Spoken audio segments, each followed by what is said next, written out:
and thanks for joining us for the midday news.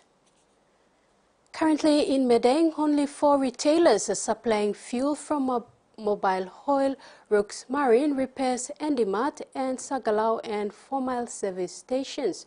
Rooks Marine Repairs fuel station supplies vehicles and outboard motors as well. However, they have now resorted to rationing fuel to meet everyone's needs, but it is still not enough. PNG driver Jerry Mandut said the low fuel supply cost resulted in a major loss to their bus service. In addition, they spend more time waiting to fuel up and lose quite a lot in days taking. Buying fuel from vendors is another challenge. It costs twice as much as service station fuel. Down the line, the customer bears the brunt of buying higher transport service fees. A 5-liter container of fuel is selling for 50 kina and 2-liter for 200 kina on black market. Revenue, all these things. Now you look at more bus or car line up there, and more buaya, and business here. I'm not talking about the shops and all this, but you talk about local PNB operators, local SMEs. They are more deeply affected.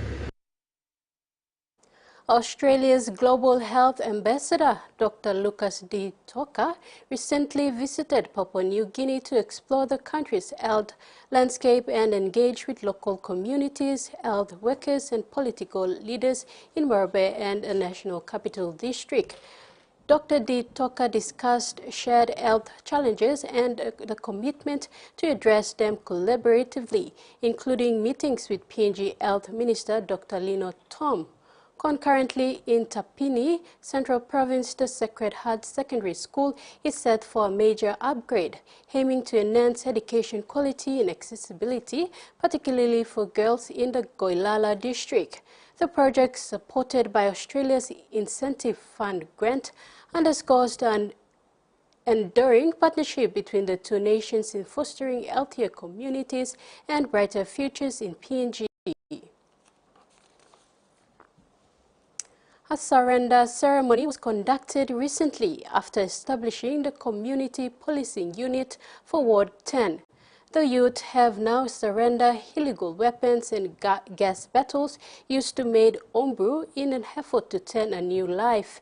Representing the youth, Lance Joe called on other youths to join the CPU and strengthen its work.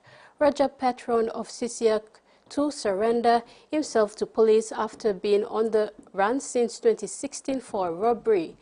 Police are currently looking into his case. It was his way of showing support to the Ward 10 CPU. Police representative at the ceremony, Brian Kapi, acknowledged Roger for doing the right thing. Kapi also encouraged the youth to lead and live a better and trouble-free life. Roger, one plamani, round outside long time finish. But I'm looking for some no time to run away. Rascal, you know, one plan good a rebel, no good pay long. Only thing by the same 6 feet on it the ground. Meaning him is off finish, you know, time. Rascal and Ras enough now. Time limit is finished. Walk money and look out the very beginning. In regional news, new data shows that while organ donation increased over the last year, they still haven't returned to pre-COVID levels. But one transplant program focusing slowly on live kidney donations has broken all previous records. She wouldn't need a transplant, but at 48 years old, she was on the brink of renal failure. It was just getting harder and harder. Yeah, had so much fatigue and a lot of pain. My mum. Polycystic kidney disease runs in her family. Her mother Wendy died at 62 after spending 15 years on dialysis. Her husband was ready to give her one of his kidneys. I've always thought that hopefully we would be a perfect match. Unfortunately, he wasn't, so the couple signed up to the Australian-New Zealand Paired Kidney Exchange. The program allows a person facing kidney failure with a friend or family member who wants to donate but isn't a good medical match to be paired with others in the same situation. Altruistic donors willing to give a kidney to a total stranger can also start chains of transplants.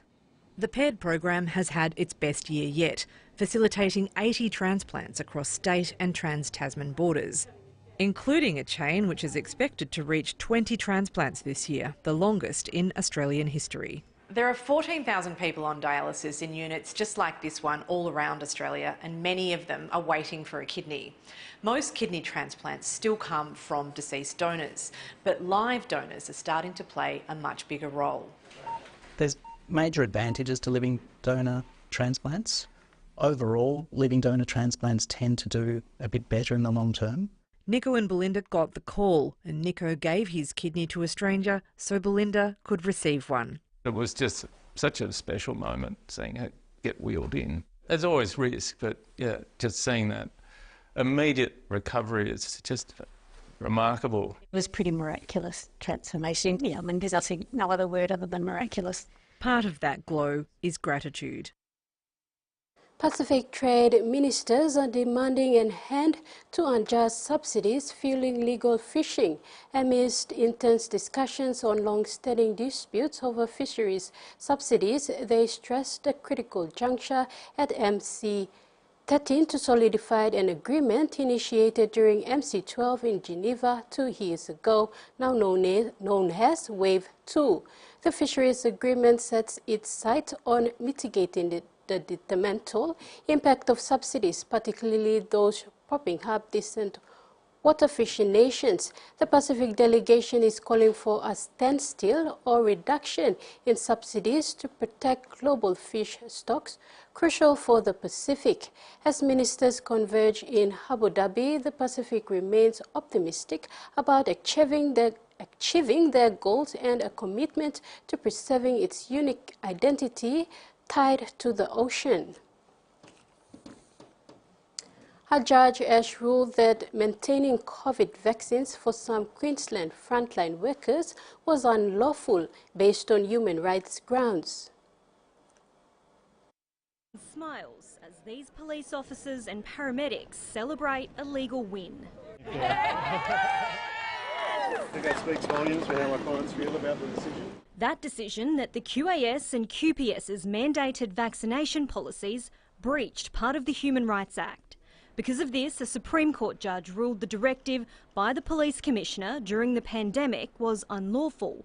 The direction given around the same time by the Director General of Health was also found to be ineffective and of no force. They're being vindicated. A lot of them, some of them have been facing disciplinary proceedings, and hopefully now that will see an end to all of that. So, it's a good win. Several other grounds argued by the groups were not established, including limitations placed on their human rights to not be forced into medical treatment. In a summary of his lengthy judgment, Justice Glenn Martin said although each of the directions limited the rights of requiring an employee to undergo a vaccination without their full, free and informed consent, the limit was reasonable in all the circumstances.